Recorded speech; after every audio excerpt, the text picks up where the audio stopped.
tarde. Prazer estar com vocês aqui novamente.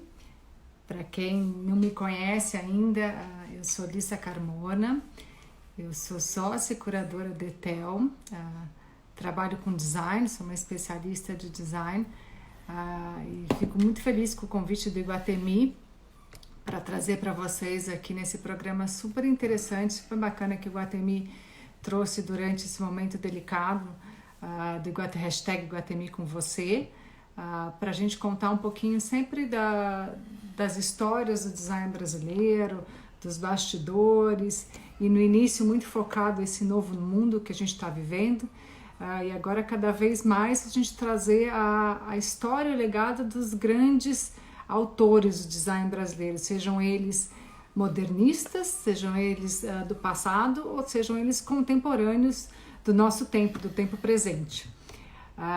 Eu entrei aqui um pouquinho antes já para poder apresentar nosso convidado de hoje. É um prazer, é uma honra trazer para vocês aqui para nossa conversa o Zanini de Zanini. Eu convivo com o Zanini há muito tempo.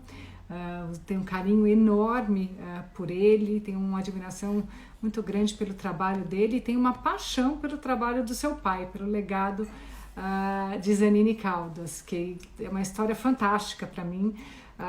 Quando eu fui mais a fundo e descobri através do Zanini e da sua linda família, que eu tive o prazer de conhecer, toda a importância, toda a história e toda a dimensão que foi Zanini Caldas.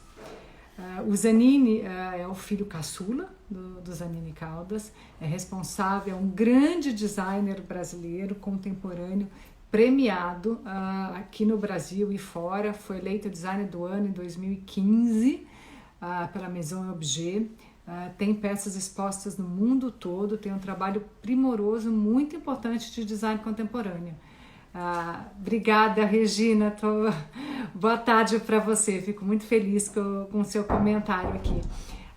Eu tenho recebido várias mensagens após as lives, dando um pouco de feedback, vocês estão gostando, estão querendo saber mais da história do design brasileiro. Fico muito feliz, fiquem muito à vontade para fazer perguntas. Muitas vezes eu não consigo ler as perguntas durante as lives. Tenho todo o meu time aqui que me ajuda a organizar as perguntas, mas não dá tempo. E muitas vezes não tem dado tempo dos meus convidados responderem. Vamos ver se com o Zanini a gente consegue responder, mas se não, pode mandar, a gente faz questão de responder depois as perguntas, mandar. Essas lives ficam gravadas no perfil da ETEL, então fiquem super à vontade para nos contactar, que a gente consegue responder para vocês ao longo do tempo. Eu estou esperando o Zanini entrar aqui. Oi, Etel, tô vendo você aí. Deixa eu ver se eu consigo. Oi, Dani, achar o Zanini por aqui.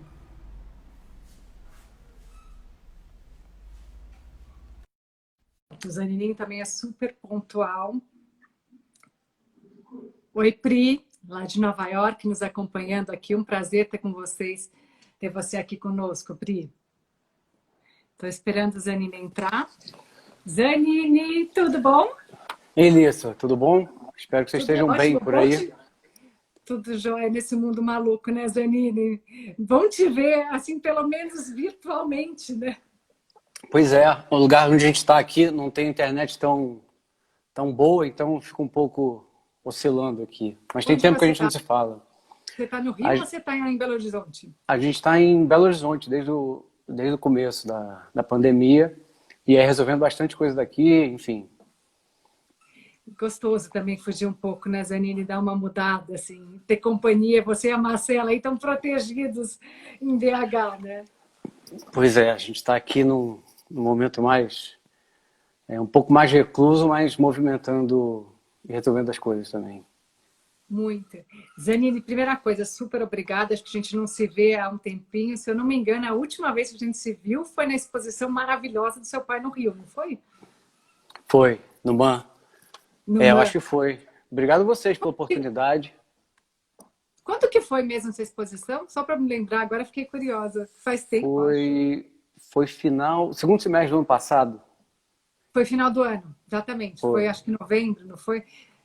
Depois Isso. que esse mundo de pandemia, essa parada no tempo, a gente ficou meio maluco, né? A gente não sabe muito mais que quando é o quê, que horas, É. que faz o quê. A referência mudou bastante aqui, mas não tem mais que 6, 7 meses, eu acho. Não faz, não tem acho que não dá um semestre, assim, foi no final do ano passado. Zanini, eu fiz uma pequena introdução sobre você, claro que não faz jus a toda a sua história, a história da sua família, mas eu queria começar esse bate-papo, assim, eu tenho recebido muito feedback bacana, dizendo que a gente está trazendo nessas conversas, resgatando um pouco da história dos grandes designers, tanto os modernistas quanto os contemporâneos como você. Você é um designer contemporâneo, ou seja, do presente, do momento de hoje, então tudo isso acho que é alimento para o seu... E você já disse que você se inspira muito na sua rotina, no seu dia a dia, então imagino o quanto criativo você deve estar nesse momento. E você é filho do que, para mim, é um dos grandes gênios brasileiros, assim, um grande arquiteto, grande designer, ceramista, florista, professor... e tudo mais um pouco que a gente vai falar da conversa, porque para falar do seu pai e de você precisa de muito tempo, muito predicado. Mas primeira pergunta, não tenho como escapar. Como é ser filho de Zanini? Como foi isso para você? Assim, conta as suas memórias, conta um pouco. Você já me contou, eu fico cada vez mais encantada quando eu te ouço. A princípio, para todos os filhos, deve ter sido uma sorte muito grande, né? Sim. Porque, nesse caso, como eu fui um temporão, eu acho que eu tive talvez um pouco mais de sorte, porque eu peguei um pai com 60 anos, mais experiente, e com uma cumplicidade, enfim, com uma energia ainda muito, muito forte, né? Sim. Além de toda essa sensibilidade dele, né? Ele tinha um olhar, né? Um percurso que funcionou bastante. Então, toda essa bagagem que ele já tinha, eu acho que ele plantou como semente de maneiras diferentes em cada filho, né? Sim. E sem falar em toda essa experiência, essa busca que ele fazia. Então, tudo isso foi de uma riqueza incrível. Por exemplo, desde cedo, então, a gente pôde participar dessa pesquisa, a gente está falando de oportunidades. Eu lembro que na Expo 92, por exemplo, a gente foi ver o pavilhão do Tadao Ando, em Sevilha. Aí depois tivemos oportunidades, quando ele estava lecionando em Saint-Étienne, a gente foi ver o complexo habitacional de Le Corbusier, em Firminy, desde Casa Bandeirante até em Ouro Preto, até muita pesquisa, muita observação também entre pontes, né? Uma engenharia de pontes muito desenvolvida em Madeira, na Suíça, por conta da Politécnica. Então são experiências, princípios, sensibilidades que deu para se aprender muito com uma pessoa que era extremamente pesquisadora e sábia na sua área, né? É isso que eu acho assim, muito bonito da história do seu pai, Zanini. Eu queria até aproveitar e mandar um beijo para a Cuca e para o Zé, aqui que eu conheci dois de seus outros irmãos, e que a sensação que eu tenho convivendo com vocês, e quando a gente fez aquele trabalho bonito de resgate do centenário dele ano passado, é um pouco essa pluralidade. Seu pai era um gênio, assim, ele trabalhou em várias áreas, a gente vai colocar alguns spoilers, você mesma que citou toda a sua pesquisa, mas ao mesmo tempo ele era muito sensível e muito amoroso. Vocês três, e você principalmente, que conviveu muito, que é o temporão, que a Cuca sempre fala que é o amor do seu pai veio todo assim para você como útil, você pode desfrutar de um momento do seu pai mais calmo, talvez, acho, com outros com interesses, mas ele tinha uma sensibilidade, eu acho que em todos os campos, né? E mesmo ele mudando a Cuca aqui dando um beijo para a gente, Zanini, ele passando de áreas para áreas. Como que isso, quais são as suas memórias afetivas? Como que isso moldou o seu trabalho, você como designer, assim, conviver até com essa inconstância, porque o seu pai foi um homem à frente, do meu ponto de vista, e eu acho que muitos concordam comigo. A genialidade dele foi que ele foi muito à frente do tempo dele. A gente está falando hoje de tudo isso que está acontecendo em 2020, mas seu pai já falava sobre preservação da natureza, sobre sustentabilidade, sobre os móveis denúncia em Vitória. Seu pai já foi florista, foi professor, foi o primeiro industrial de mobiliário em 43 com os móveis ex, a história da semente, que ele ia um pouco. Então, ele tinha até essa vida meio bandeirante, que ele foi mudando, ele participou da construção de Brasília. Você conviveu com grandes mestres, conviveu a fundo com o Niemeyer, com o Lúcio Costa, estagiou com o Sérgio. Um dos nossos encontros foi no ateliê do Sérgio Rodrigues, nosso bate-papo, anos atrás. Quer dizer, como que foi esse privilégio? Você viveu essa efervescência não só do design, mas cultural na Joatinga, com seu pai e tudo. Divide com a gente um pouco suas memórias maravilhosas. Essa fase da Joatinga, a Cuca pegou mais, assim, e deve ter sido talvez a melhor fase, né, vamos dizer assim, do país, da cidade, enfim, de uma geração. Mas tem esse outro lado da sorte, ainda a sorte que foi, pelo menos, saber reconhecer e aprender sobre as pessoas que estavam ali nessa geração, né? Não só aqui no Brasil. Lembro muito da gente no apartamento de Brasília, né? Na Asa Sul. Então, meu pai, ele recebia a visita de pessoas muito bacanas, enfim, fui saber quem era Janete Costa lá ainda, no final da década de 80, depois lembro bastante do Darcy indo lá, no 315 Sul, dentre outros personagens que fazem a diferença hoje dentro do trabalho.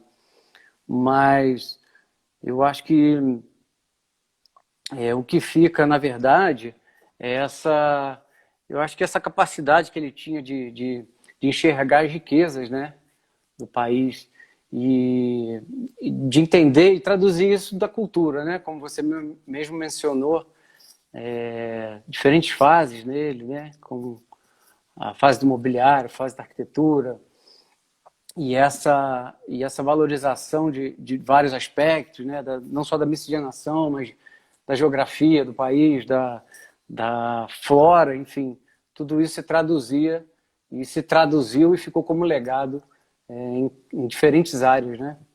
Sim.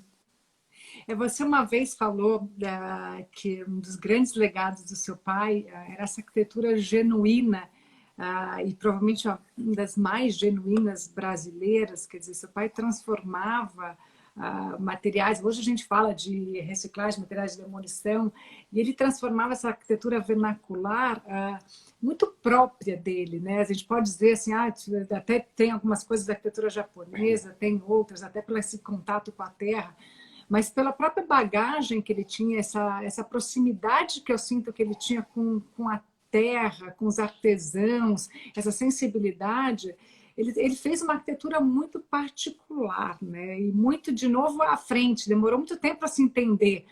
Seu pai foi sendo reconhecido ao longo, assim, quase um capítulo depois. Ele fazia e era reconhecido no capítulo seguinte.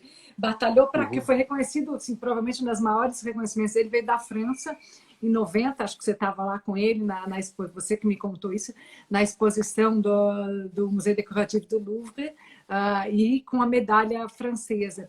O que você acha assim, de tudo que seu pai fez, olhando para trás tantos anos depois, quer dizer, depois do centenário dele, que seria para você o grande legado de Zanini Caldas para o Brasil de hoje? Assim?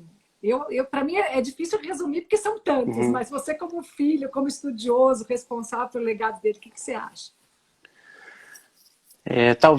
Talvez o maior legado dele seja no lado pessoal, né? Entender que confirmar quase que, né, com um testemunho que essa passagem dele aqui não teve outro objetivo que senão o enriquecimento dele como pessoa, né, do saber.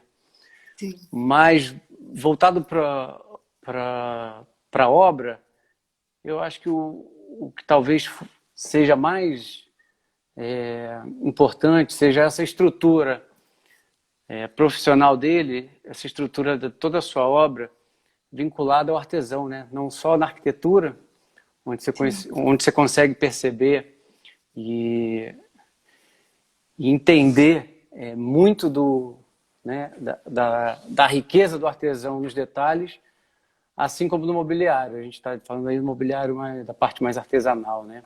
Sim. Então, essa convivência de 23 anos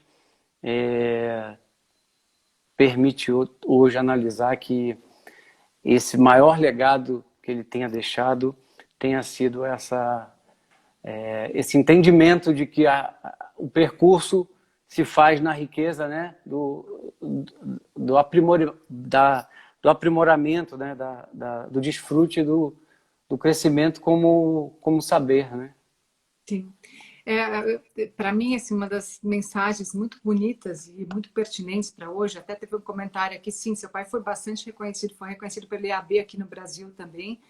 Ele tem um grande reconhecimento no Brasil, mas o que eu estava querendo dizer é que ele sempre tem a posteriori, né? Ele foi na França Sim. bastante reconhecido, aqui também, batalhou pra caramba para receber o diploma das mãos do Lúcio Costa. Você batalhou muito para isso, para trazer esse resgate. Eu acompanhei seu trabalho com livro, de pesquisa, realmente de valorização de todo o legado do seu pai, que é muito amplo.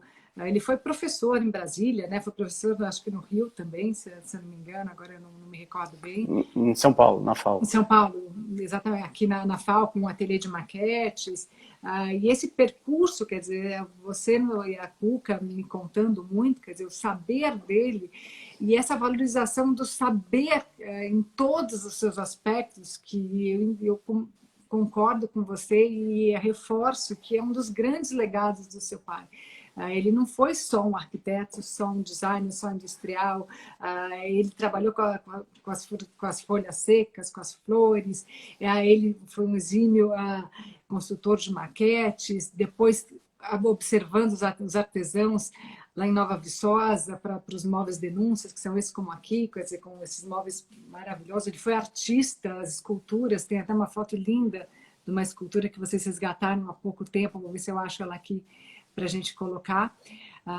Mas uma coisa que eu queria te perguntar, que você contasse para a gente, que você dividiu comigo, a gente até participou de uma reunião muito gostosa com o Paulo Mendes da Rocha, que pouca gente sabe da utopia de criar uma cidade que seu pai teve, na Bahia também. Conta para a gente desse sonho, desse projeto, para mostrar quanto Zanini Caldas foi visionário e é visionário, seu legado é visionário até hoje, né? A partir da década de 60, ele se depara com Nova Viçosa, né? Ele estava em Brasília, então, por indicação, ele chega a Nova Viçosa por conta de vamos chamar de uma madeireira no sul da Bahia, em que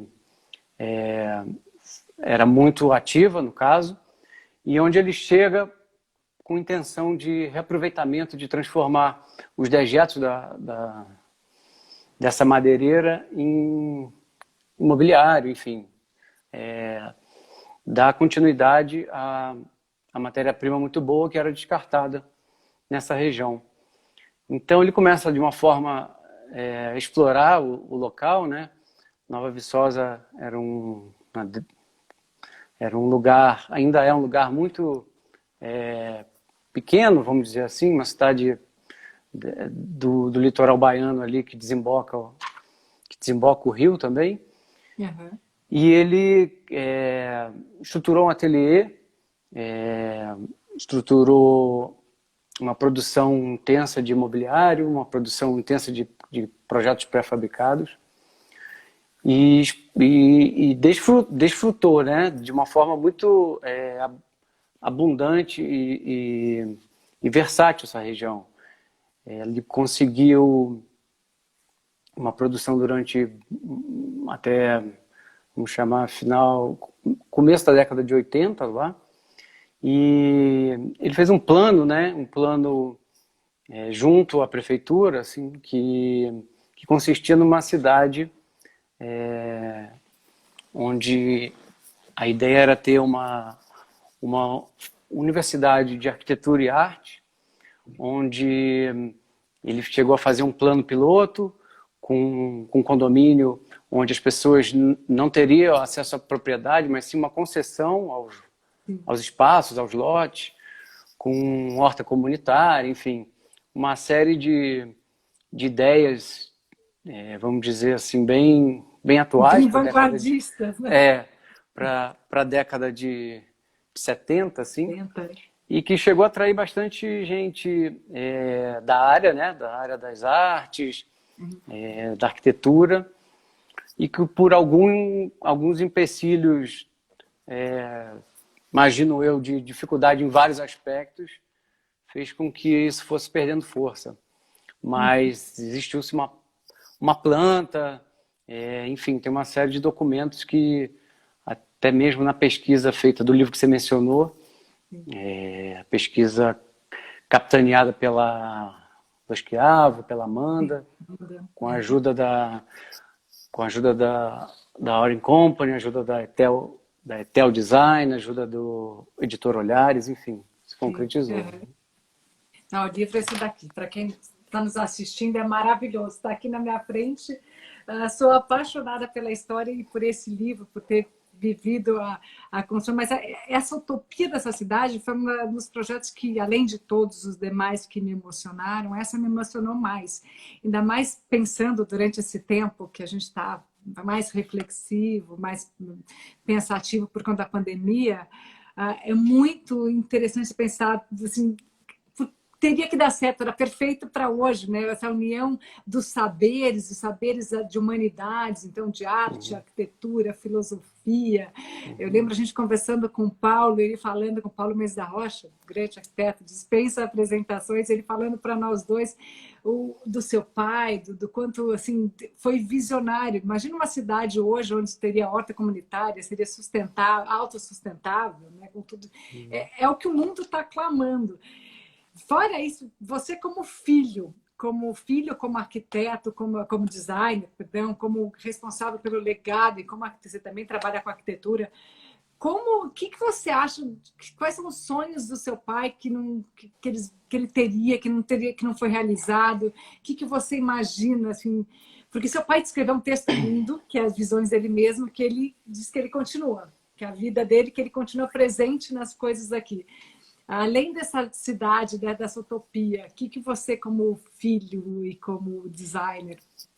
Olha, tem algo que é muito próximo desse assunto, dessa cidade, dessa utopia que ele teve em Nova Viçosa, que eu via que ele ficava muito sentido, que ele não conseguiu realizar, que foi a aplicação desse estudo, dessa pesquisa, dessa vasta pesquisa que ele fez sobre habitação popular.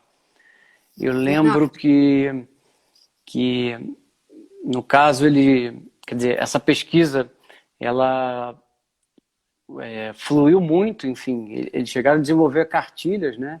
Eu vi ensinando. A Cuca. Uhum. Pois é, a Cuca tem alguns registros desses documentos, em que são cartilhas em que eles ensinavam os próprios moradores de uma forma bem lúdica, enfim, através de desenhos, a construírem suas próprias casas, né? Então eram projetos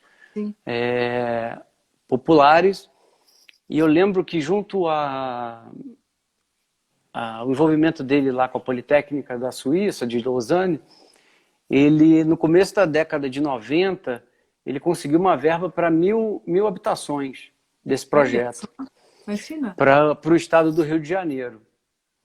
Mas já desde essa época já devia ter complicações grandes, e ele ficou muito chateado porque a prefeitura, o governo, não lembro qual dos dois era, ele não disponibilizou o local. Então a verba se perdeu. Na hora perdeu o prazo. Que tristeza, né? Então, esse era um dos projetos em que não foram realizados, em que eu percebia que ele tinha vamos dizer, uma dor, assim, uma tristeza por não ter, por pouco não ter conseguido, né? E nós também, né? Nós ficamos muito Pois é. tristes dele. Imagina se a gente tivesse um projeto desse com É, as casas do seu pai, quer dizer, que outro patamar que a seria um gente bairro, né? teria. Mil Seria um habitações. bairro, 1.000 habitações com dignidade, com padrão. Imagina ainda mais nesse momento que a gente está vivendo ainda, apesar de com um Pois é. pouco mais de flexibilidade.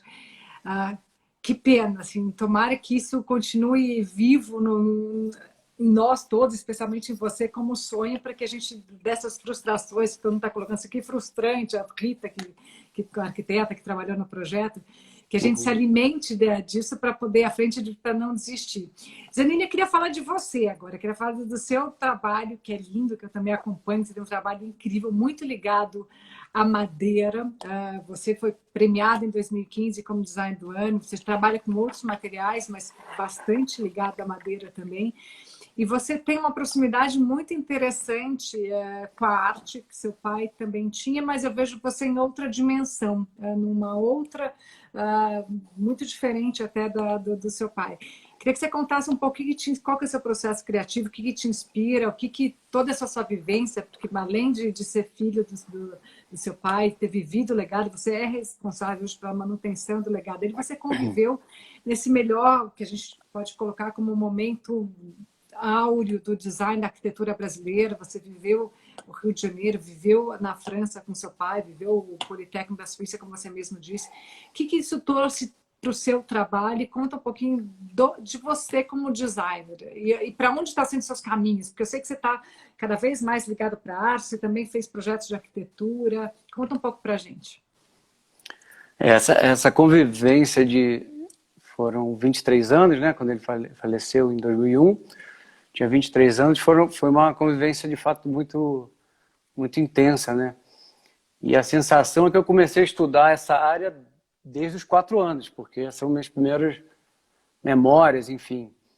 Então, desde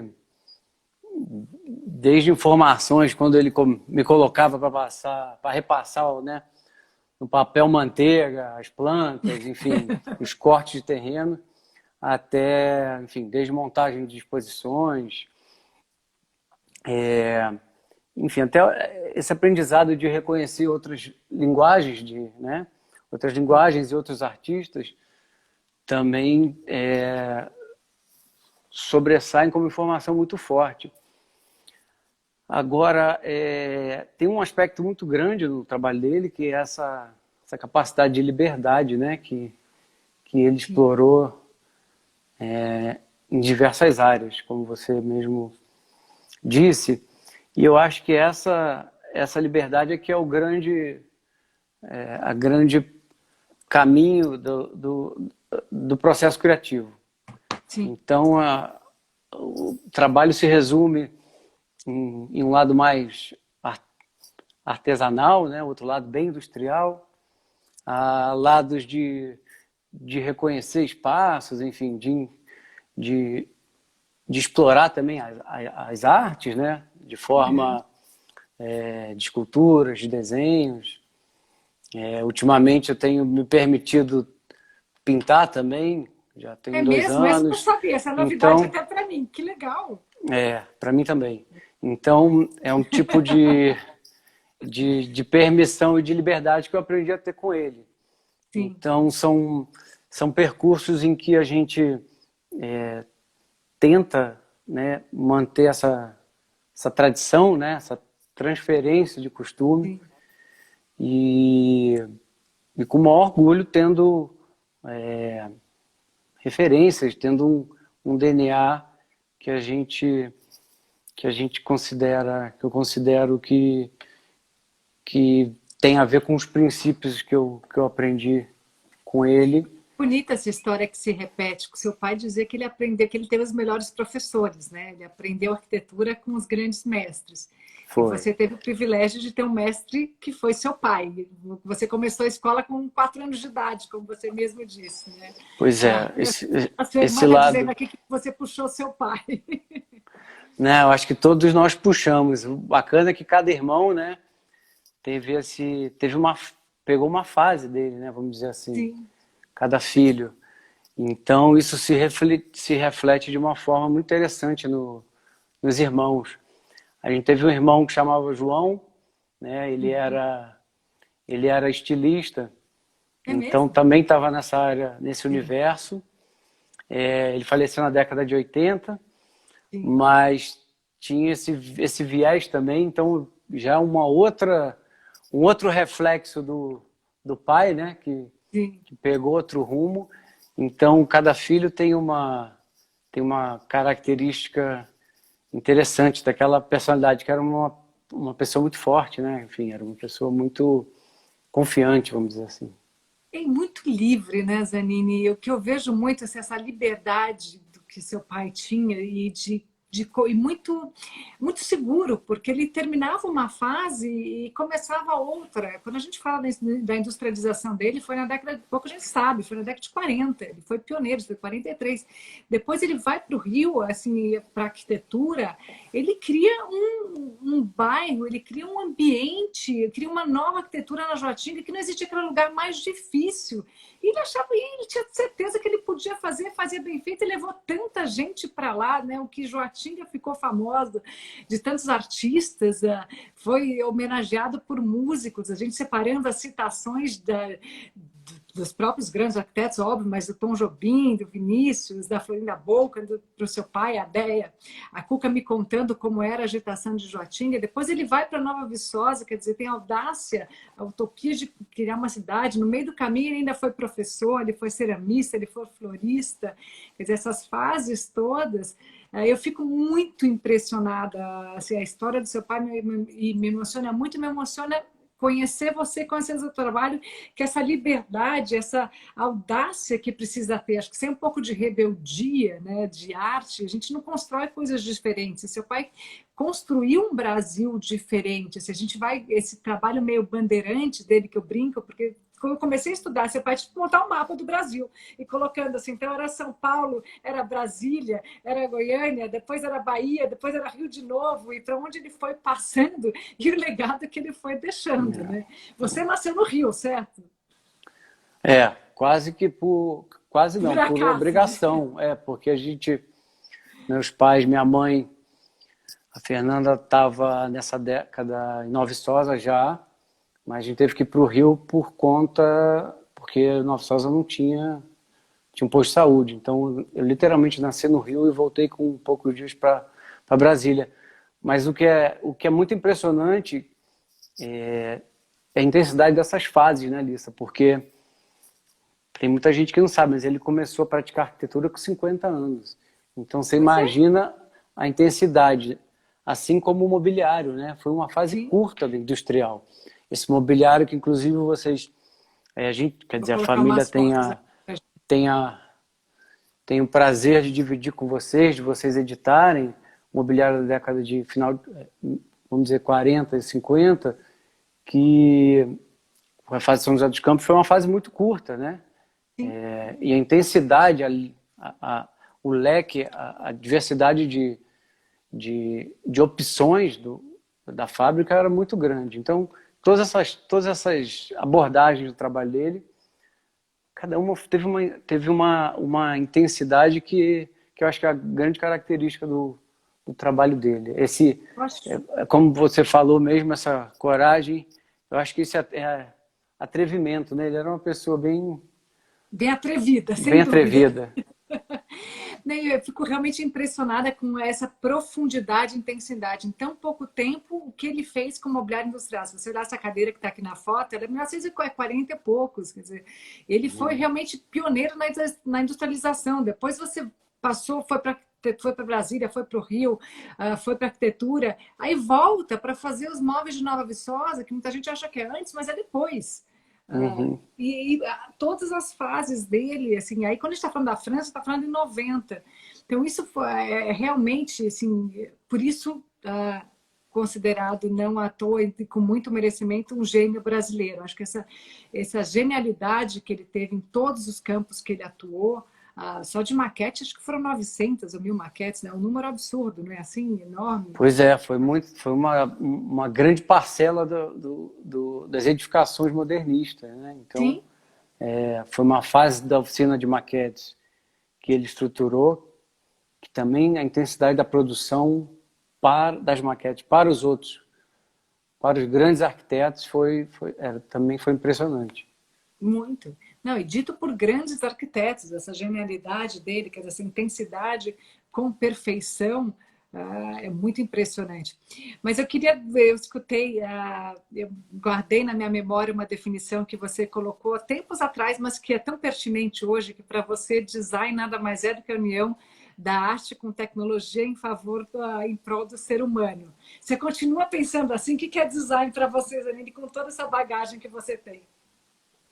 Eu acho que uma das boas definições, né?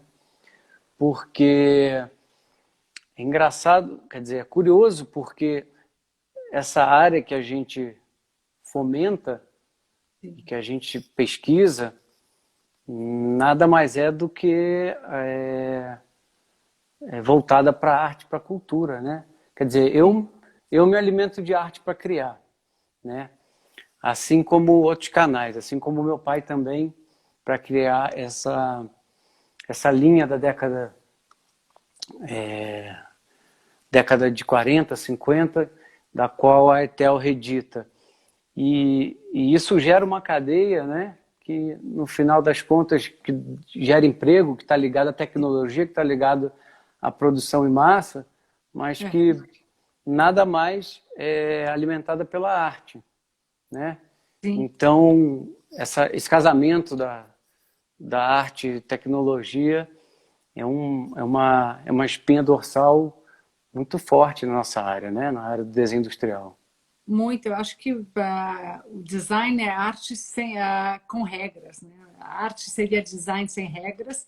Eu acho que é Uhum. trazer um pouco da função, mas o que eu achei muito bonito e muito pertinente mesmo para hoje é a sua colocação dessa junção da arte com a tecnologia, com a função em prol do ser humano. E o design não pode, a conversa que a gente teve, eu tive um bate-papo como esse que nós estamos tendo há 2 semanas atrás com Chris Larson, que você conhece muito bem, que é o Claro. curador do Museu das Cadeiras de Belmonte, que eu quero que você conte já já. E para ele é muito isso, ele fala, Alissa, o design pós-pandemia ou antes-pandemia tem que ser focado no ser humano, a gente não pode perder essa conexão e cada vez mais a gente tem que voltar. E voltando para o seu trabalho especificamente e para o trabalho do seu pai, tinha muito de humanidade nisso. Humanidade no sentido, não estou dizendo de caridade, bondade, fraternidade, que isso tem que ter sempre, mas tem do ser humano com todas as suas imperfeições, com todas as suas qualidades. Então, acho que o design está aí e ele consegue, pessoas sensíveis como você, como o seu pai, como a gente que trabalha com essa área, essas mudanças que acontecem no mundo, né? Então, você trazer a beleza, a arte, a provocação da arte, unida a uma tecnologia, mas em favor do ser humano, para mim foi uma das definições que eu já adotei. Eu adorei, falei assim, está aqui, está no meu caderninho, vale muito, né? Especialmente agora. Esse era um assunto muito recorrente nessa geração aí, né? Que era formar seres humanos, né? Que era Sim. formar brasileiros que pudessem contribuir. E dentro dessa proposta dele do trabalho, toda a arquitetura, todo o mobiliário, enfim, todos os arranjos de flores secas, era para serem a favor dos seres humanos, que eu digo, para favor de benefício, enfim, e de uma qualidade melhor, de uma formação melhor, assim como foi a estruturação da UNB durante Brasília, né, que seria um grande celeiro de cabeças pensantes, por isso foi montado todo aquele corpo docente com professores fantásticos. Então, essa parte do trabalho, essa proposta de favorecer o ser humano foi sempre um guia dentro desse discurso, dessa ideia de que isso era o grande objetivo. Isso que a gente tem que resgatar, né, Zanini? A gente conversa muito eu e você sobre isso, a gente falou isso eu fiquei assim, emocionada de estar presente na abertura, na inauguração do Museu das Cadeiras de Belmonte, que eu queria que você contasse essa história, porque você funcionou como um elo que uniu vários designers, vários artistas, não tinha só designers ali, tinha designers, artistas, Vergara também estava ali, em prol de uma cidade muito importante historicamente para o Brasil, muito importante para você, para sua família, para o seu pai, a cidade de natal do seu pai, de Zanini Caldas, mas de centralizar, de trazer em prol do ser humano. A gente viu assim, todo mundo, o Herculano que está aqui, as pessoas que estavam ali, o Daniel construtor, todo mundo se movendo em prol de uma causa. E eu sinto uma nostalgia de algo que eu não vivi. Eu falei isso para a Cuca, sua irmã, que essa época onde tinha essa efervescência cultural no Rio, do seu pai, com o Sérgio, eu falava isso muito para o Sérgio Rodrigues, imagina, com Tom Jobim, com Vinícius, com todo mundo pensando humano, né? Pensando humanidade em todos os sentidos. Como que foi esse projeto de Belmonte, do Museu das Cadeiras Brasileiras de Belmonte? Conta para a gente um pouco esse restauro, como que você capitaneou tudo isso? Esse projeto foi um projeto totalmente em conjunto, né? Não só por conta do Daniel Katz, que nos fez retornar não, né? Conhecer essa região que desconhecia, do próprio Herculano Assis, que é o secretário. O Herculano, só um parênteses, está aqui falando que está com saudades da gente, ele precisa voltar para Belmonte. Pois é, ele peça-chave nesse projeto, quer dizer, nessa intenção, né, que é quase que um pequeno exemplo do que a gente pode fazer, junto com todos os designs. Eu acho que a criação desse espaço, que hoje é um espaço que a cidade, até então, antes da pandemia, usa como quase que um centro cultural, né? Esse gramado que tem na imagem aí já proporcionou reuniões, shows, enfim, na cidade, então virou quase que uma praça.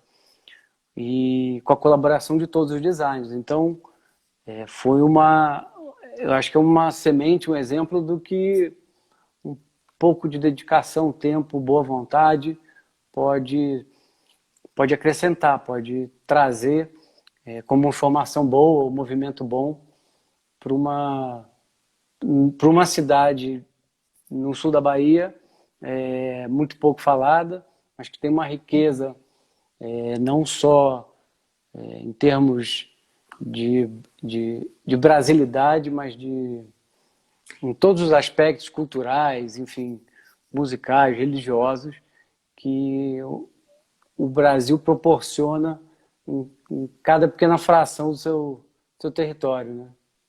E é o Brasil que muitos de nós brasileiros a gente não conhece, né, Zanine? Esse projeto que ficou a gente conversando muito com o Chris também. Imagina, o Chris é meio brasileiro, mas é americano.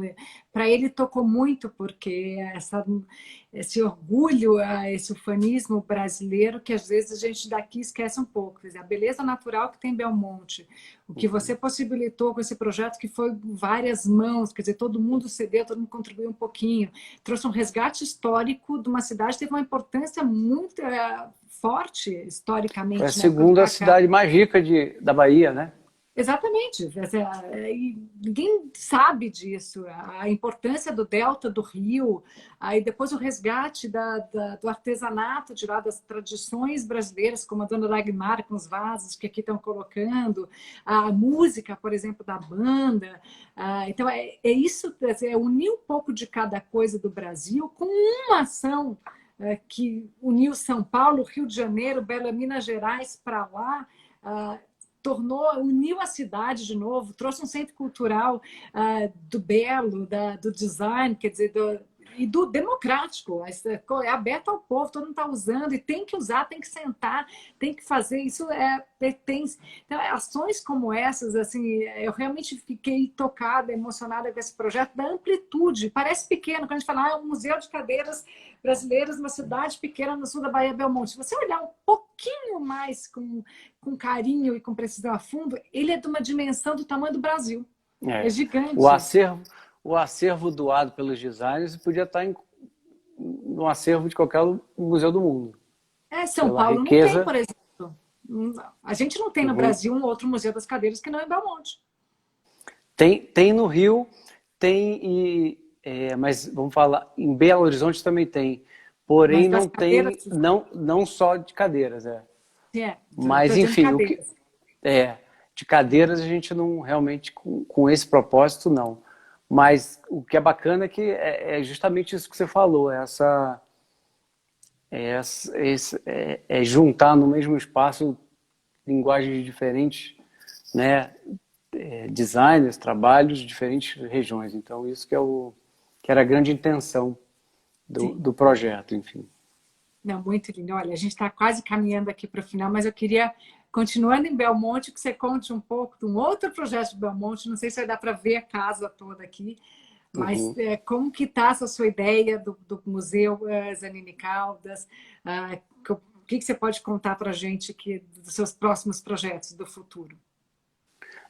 Essa também é mais uma intenção junto da família, com o CATS, com a Secretaria de Cultura de Belmonte, que é a implementação na própria cidade,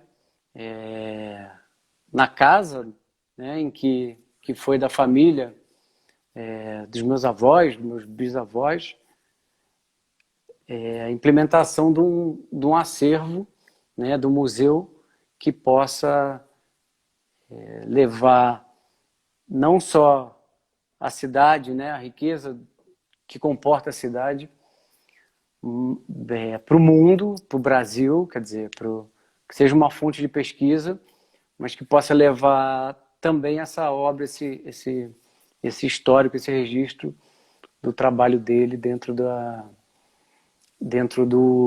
cultura brasileira. Então, essa imagem que você está mostrando é da casa, da qual a gente conseguiu, junto com o escritório, a equipe do Kogan, Tanaka, enfim, um desenvolvimento de um projeto, né, de um estudo, ficou lindo, de aproveitamento da casa, para receber uma parte do acervo.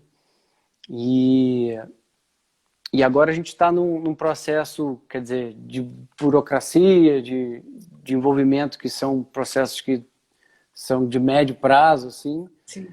E na última semana a gente teve uma reunião com o Daniel, com o Katsi, que a gente já vai conseguir ter esse adiantamento do espaço numa casa que está na frente. Que boa notícia, que ótima notícia. Para esse segundo passo, a gente permanecer com o projeto do escritório Kogan.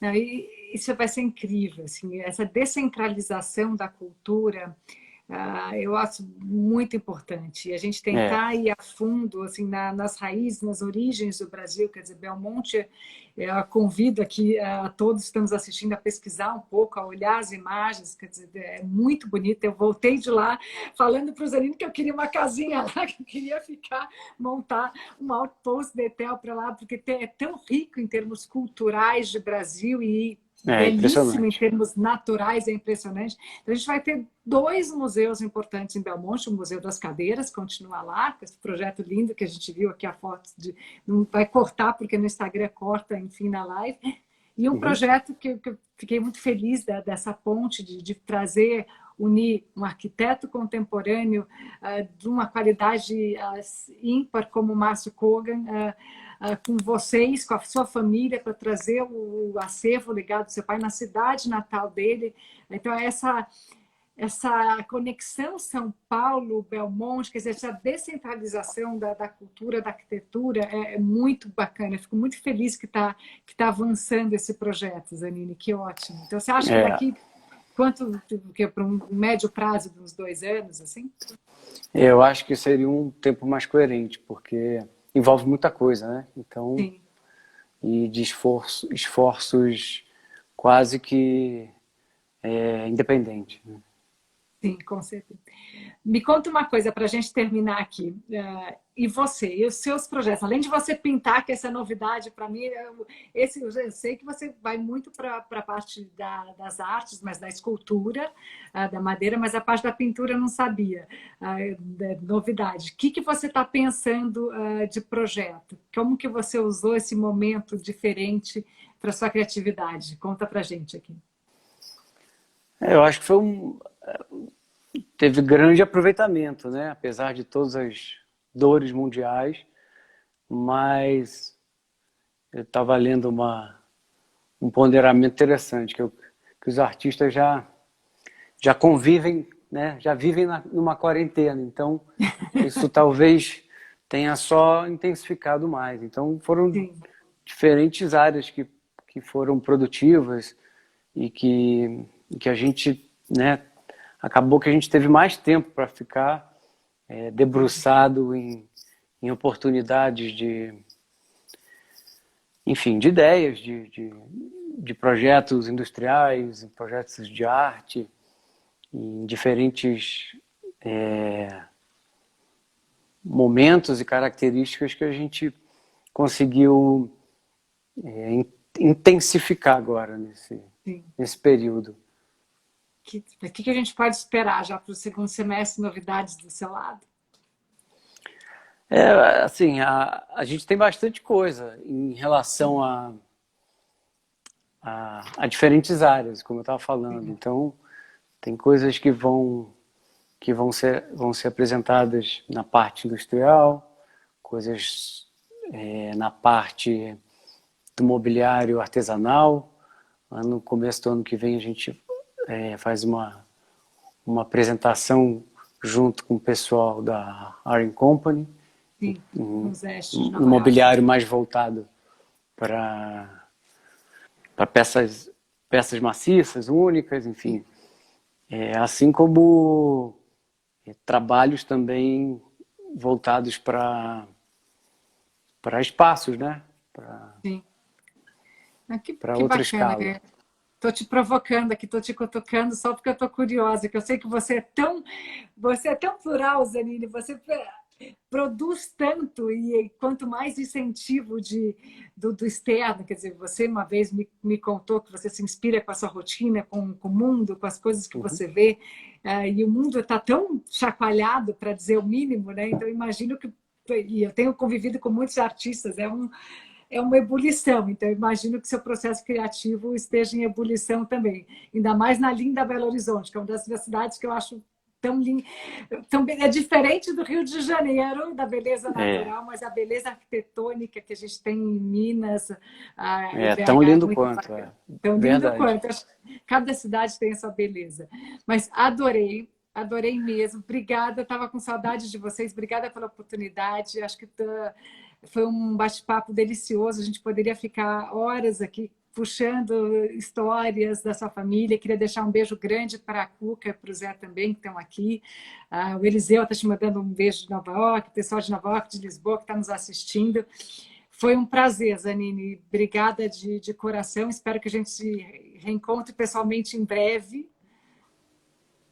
Imagina, a gente que agradece a oportunidade. Bom que a internet segurou aqui esse tempo.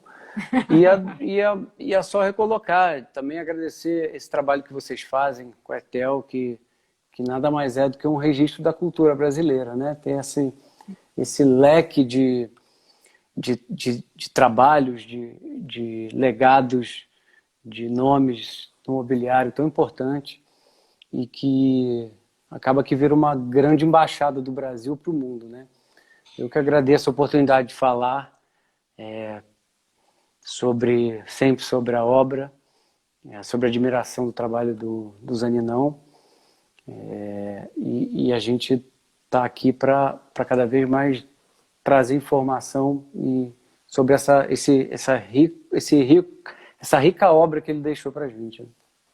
Eu fico muito feliz de poder trabalhar junto com você nesse sentido, Zanine, porque é tão importante a gente levar, de fato, nós brasileiros, a preservação da memória, o reconhecimento do legado, para nós brasileiros, para o Brasil e para o mundo. Acho que tudo que a gente falou hoje aqui, quer dizer, da importância do seu pai, do legado monstruoso, assim, de tudo que ele fez da vida toda, do seu legado, do seu trabalho como designer, da importância do resgate de uma cidade, Belmonte, da história, está falando da história do Brasil, dessas conexões. E a internet, nesses tempos, nos permitiu isso, a gente trazer esse bate-papo para 100 e poucas pessoas que estão nos escutando aqui, compartilhando com a gente conectando, a gente está falando, eu estou em São Paulo, você está em BH, o Herculano está em Belmonte, provavelmente a Cuca deve estar no Rio, quer dizer, a Inês está em Lisboa, e todos juntos, o Ronald está aqui, Sassum também, os outros grandes designers, a gente trabalhar para a mesma causa e não deixar, acho que a gente não pode desistir. Então, eu como Etel, tenho essa missão e tenho essa paixão de levar para o Brasil e para o mundo, e tenho o privilégio de conviver com pessoas tão especiais como você e com histórias tão incríveis como seu pai. Então, eu só tenho a agradecer. Obrigado a vocês. Beijo para a família toda aí, para sua mãe, para sua irmã, todos. E obrigado pelas palavras, e a gente tem admiração recíproca. Obrigada. Um beijo para todos. Vou agradecer aqui o Iguatemi, que criou esse espaço para nós, o programa Iguatemi com você, dedicado ao resgate do design brasileiro. Espero te ver em breve, Zanine. Um beijo grande. Igualmente. Tchau, Lissa. Obrigado. Boa noite.